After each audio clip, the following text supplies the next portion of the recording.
I'm K.C. Compton. I'm Senior Editor for Mother Earth News, and I'm going to talk to you today about how to make your own natural organic facial toner. So, over the years, I have spent a bit of money on facial toner, and for those of you who don't use facial toner, that may seem really like a frivolous thing, but it really does help reduce the puffiness underneath your eyes, and it perks up your skin tone and your complexion. And so, for those of us who care about those things, having some good facial toner is important. And it really is possible to make your own that's really inexpensive, that's really easy and very quick. So that's what we're going to do right now.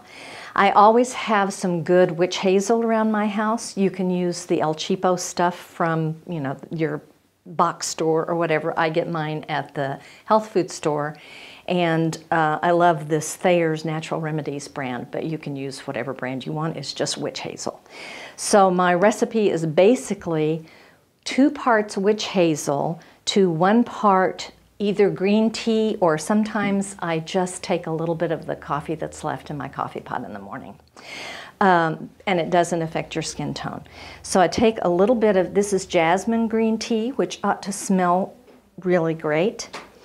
And then I also have, in my home, I just have a collection of essential oils. I have probably 12 to 15 different bottles at any given time because I just love the way essential oils smell, and so I use them in all kinds of different products.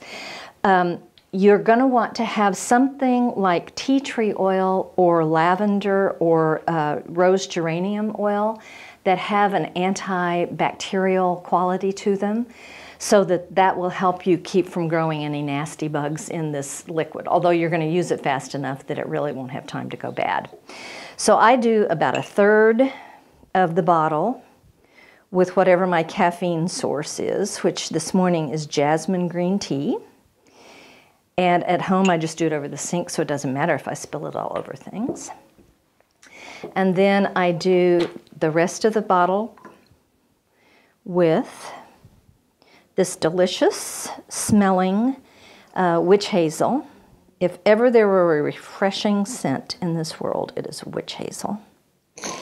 And then I love to have a little grapefruit oil because it is such a really clean, fresh smell. And it really gives some nice high notes to the aroma.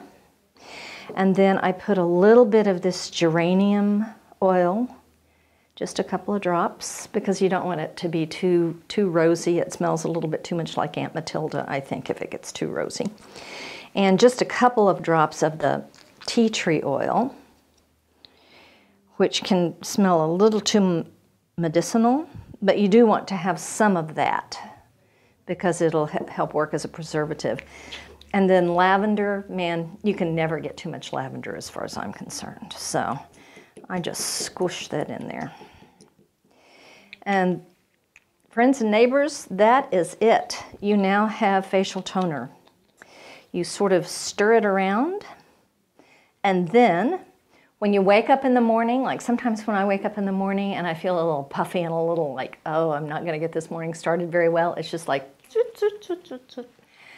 and I feel wide awake. And then before I put on makeup or whatever, I will use some of this and then put my moisturizer on over it. I hope you found this tip useful. For more great information, check our website, motherearthnews.com, or pick up a copy of our magazine.